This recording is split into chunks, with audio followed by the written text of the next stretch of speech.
Ladies and gentlemen, may I have your attention, please? Keep this frequency clear. Don't touch that dial. Are we on the air? Hello, and welcome to the News Guru News Show. Radio. Tune in and rip it off. Now for your host, James Ledbetter. The news will commence in T-minus 5, 4, 3, 2, 1, 0. Hello all, and welcome to another edition of the News Guru Talk Show. I'm James Ledbetter, your host.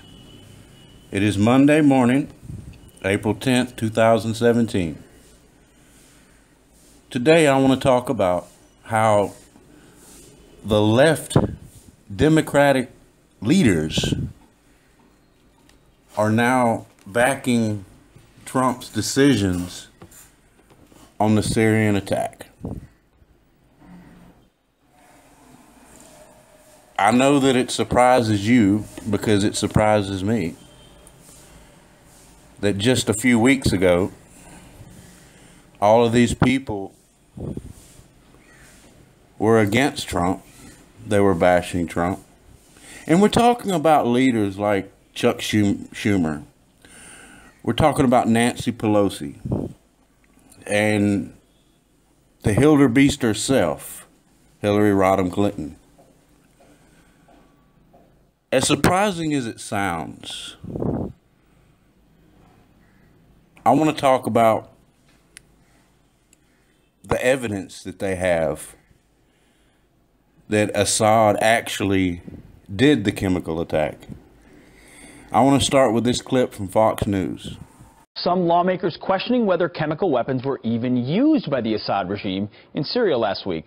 Former Ohio Congressman Dennis Kucinich met with Assad earlier this year, has met with him multiple times, and he says he is skeptical as well. Congressman, thank you very much for joining us this morning. So you're skeptical. You acknowledge that chemicals were used in Syria, but you're skeptical that Bashar al-Assad was the one who unleashed them? Well, I agree with Representative Gabbard that we should have had an investigation here and then made a determination as to who was responsible. By assuming that Assad was responsible, we're ignoring evidence that was presented in the chemical attack against Ghouta in 2013, where a UN weapons inspector, an MIT scientist, and a scientist from Tesla Labs all concluded that that particular attack was launched from within rebel territory. So you've got to be careful about drawing conclusions. So, are you alleging then that the information that was released by the Trump administration, the flight patterns of the Syrian jets and others from that base, that's not true, that they didn't have any evidence? Well, keep this in mind. The flight patterns could have been correct, except suppose the gas was released on the ground after the attack. See, these are the kinds of things that an investigation would show. But have rebels been shown to use gas in Syria? Yes. I mean, chemical attacks on the scale of which Assad has already been shown to use? Because you would acknowledge that Assad has used chemical weapons on his own people before, correct? I would not acknowledge that. You would not. So why was Russia told in 2013 to assist in making sure Assad removes all these chemical weapons? It's one thing to have chemical weapons, another thing to use them. Russia was told that. You're 100% right. And in an interview that I did with Assad for Fox News, Assad said that he was getting rid of these weapons. So here's the thing. Were they released on the ground? But beyond that, is it in the interest of the United States to, in effect, assist ISIS? We say we're against ISIS, but ISIS is slaughtering Christians, anybody who doesn't agree with their point of view. Why are we helping ISIS? And also Saudi Arabia, which the president met with, was responsible for 9/11. Saudis are players here. Well, and why are we helping the people who helped bring about 9/11? I don't understand it. Somebody's got to tell me that. You're asking some fair questions about what the end game looks like. I don't think anyone could acknowledge that America willingly wants to help Al-Qaeda or ISIS. The question is, Assad is a brutal dictator who we do have evidence, has gassed his people. Doesn't feel like we could be okay with him where he is. Do you see a solution where Russia could depose Assad, find an alternative, and Russia owns stabilizing that country? Well, there is no military solution. Russia is needed to help bring about a political solution. And we have to keep in mind, if the U.S. forces regime change here, look at Iraq, look at Libya, look at the human effect. Over 1 million Iraqis died in that war already. We don't want to be responsible for inflaming a war, and we sure don't want to be responsible for putting ISIS and Al-Qaeda in charge. Well, aren't we, fair enough, but are we not already responsible for a great deal of the violence that has ensued already? We drew a red line, said we were going to, Assad had to go. Assad we never did anything to create that tipping point. Russia came in, backed him up. Now he's stronger than he's been in a long time. Wouldn't it have to be Russia that would bring about a peaceable regime change? And then we're still fighting ISIS, so we're trying to crush ISIS at the same time. Keep this in mind. The U.S. and Russia worked together to bring about a ceasefire back in October, and that happened. Mr. Kerry and Mr. Lavrov met, and they said, okay, we're going to have a ceasefire. But unfortunately, a bombing attack by the U.S. on a Syrian barracks broke that agreement. I just want to tell you something. Peace is possible, but if somebody has the agenda of regime change, it's going to be a nightmare. And not only that, I don't want my country helping those who are responsible for 9/11 take over another country. Well, there's a lot of nightmares going on over there, from ISIS to the Assad regime, no doubt, and no one wants to unleash another ISIS 2.0 or 3.0. The question is, can you get rid of Assad without allowing ISIS or its allies to be in charge? That's an open question, and I think that's a lot of the question you're raising as well. Congressman, thank you very much for your insight this morning. Thank you. As you can see,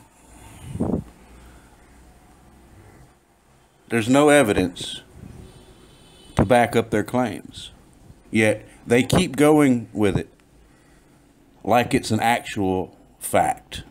And we all know, like Tillerson a few days ago, before the attack, was making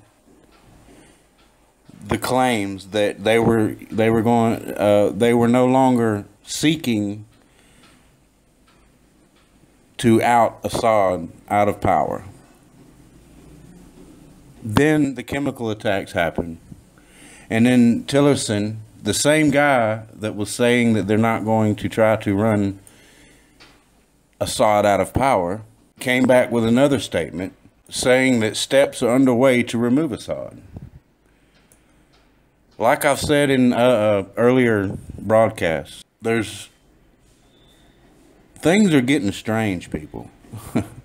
Things are getting very strange.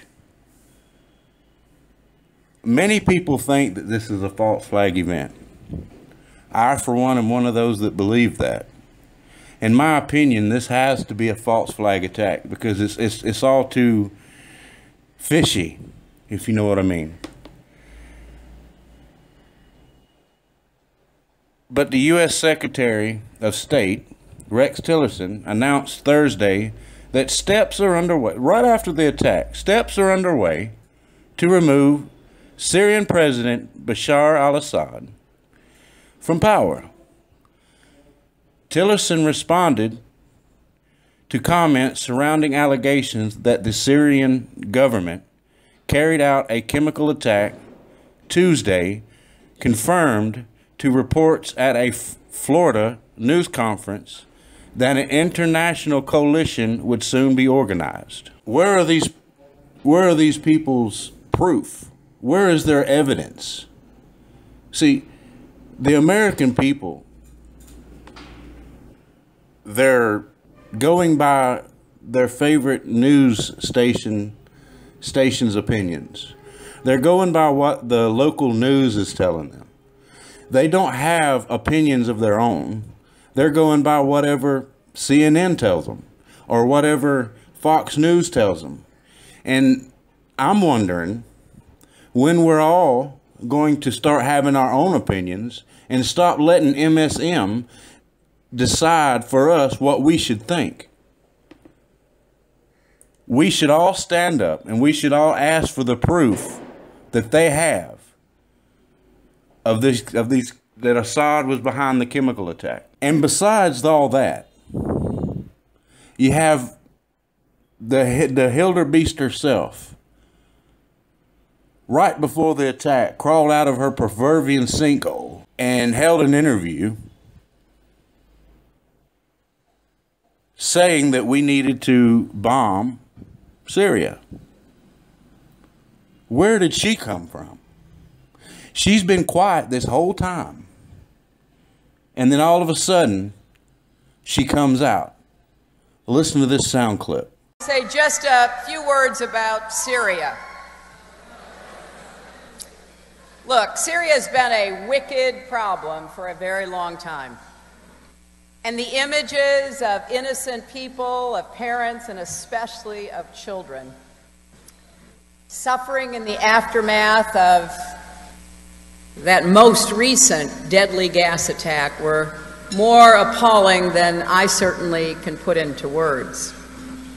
As I said yesterday afternoon, it is essential that the world does more to deter Assad from committing future murderous atrocities.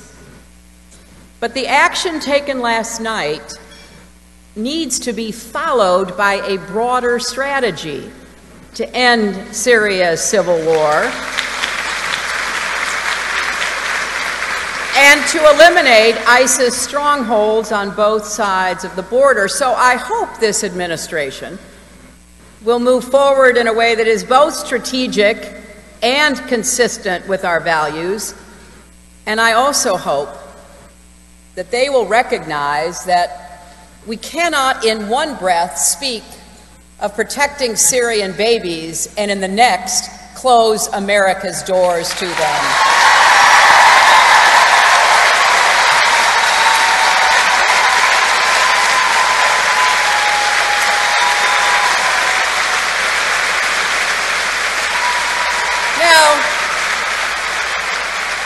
My question, after hearing that sound clip, was how did Hillary Rodham Clinton know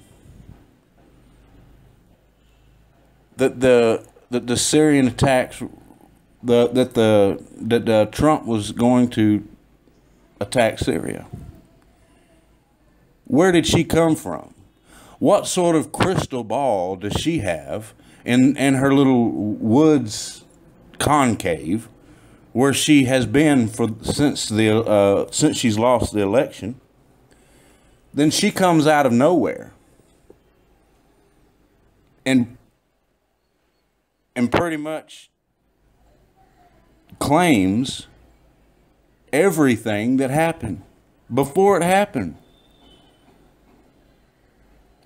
And then you also have Syria saying that they were tipped off that this was going to happen, and they moved all of their important planes before the attack happened. But my question is the same question that you all should have. How did Hillary Rodham Clinton know all this? Who is the mole in the White House that is going around displaying all of these moves that Donald Trump is about to make? I have my opinions. I have my thoughts. I believe that Donald Trump's son-in-law, Kushner, the Democratic mole that he is spreading everything to all the people that don't even need to know these things. I also believe that all of a sudden Donald Trump's not making all the decisions anymore. I think somebody else is making the decisions. Watching InfoWars, they're now calling Kushner, President Kushner, like he is actually running things from behind the scenes. Things are getting strange, people. We need to start waking up and realizing what's really going on. And we need to quit letting the MSM tell us what we should believe. We should, in fact, be demanding for this evidence that they claim that they have, because I believe that the decision to to bomb Syria was made without any evidence, without any investigation whatsoever. And now you have all of the Democratic leaders praising Donald Trump's actions. Let's talk about Nancy Pelosi for a minute. Since the election, Nancy Pelosi has been the witch, evil witch, gimp monkey, that has been talking so bad about every decision that Trump has made. Every choice that he has made, she's had something wrong with it. She's had a problem with everything. Chuck Schumer. We should be thinking, what is really going on? I mean, and then you have all the liberal snowflakes out there ready to commit suicide and jump off buildings because their heroes, the Democratic warriors, if you will, the leaders, seems like they're siding with Trump now. So now what are they supposed to believe? Well, liberals, allow me to talk you off of the ledge.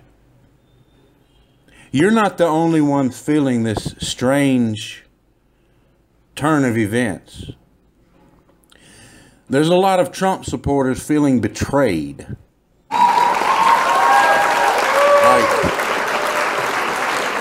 we've all been betrayed. Of course, I don't know. I don't have an opinion on that part of it yet. But I do know that something is going on in the White House that we need to be aware of. I mean, we need to know what's going on, and we need to write our Congress people and ask them what is going on. They're there to represent us, answer our questions, and to be our voices in the government. But 9 times out of 10, most of the people don't even go that far. They let it go because they feel like they don't have a voice. People, you have a voice. You have a right to write your congressman and ask your congressman what is going on here. You have a right to ask your congressman to speak for you in the government. That's what they're there for. That's what you elected them for. The senators are supposed to speak for you. The senators are supposed to be there for you. Now, you have on the right, you know, you have John McCain praising Trump for his actions. All of these elite are now praising Trump for his actions. And my question is, where did they come from? All of a sudden now they want to be on Trump's side. It's like they jumped on the Trump train bandwagon or something.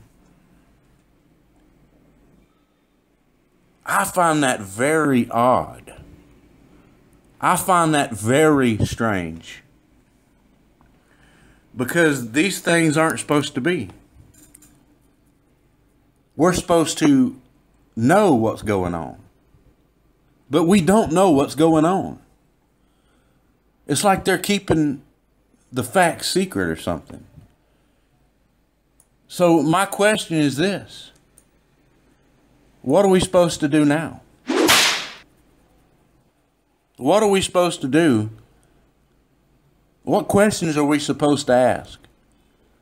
I've got one question I'd like to ask. Where is your evidence that this all happened? Yes! Where's the evidence? Where is the investigation? Yes! Because you have Assad saying he didn't do it. You have Russian President Vladimir Putin saying that he didn't do it. And now, after all that, you have U.S. Navy strike group going toward the Korean Peninsula, ready to do the same thing to North Korea. See, a lot of Trump supporters are feeling betrayed because Trump said that he was going to put America first. Yes!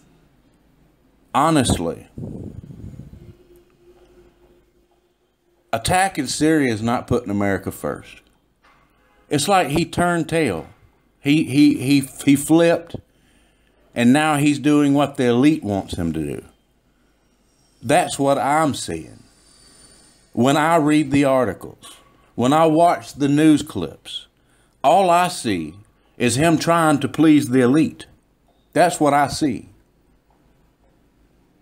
And my point is this.